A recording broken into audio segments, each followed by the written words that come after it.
Hiya, Anna Arietta ydw I, a fi yn final y Llais. Anna. Relief, shock, just so excited, dwi'n cyffroes. Gweithio gyda O's, my coach, just being with all of these amazing talented singers in the competition. O'n I mor nervous in the semi-final, just the pressure, unbelievable. O'n I ddim sure if they would turn or not. Yna Bryn a O's troi, I just couldn't believe it. A huge relief.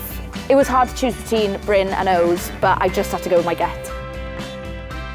Convey emotion into my songs and through my voice, and I feel like that's really taken me along this journey.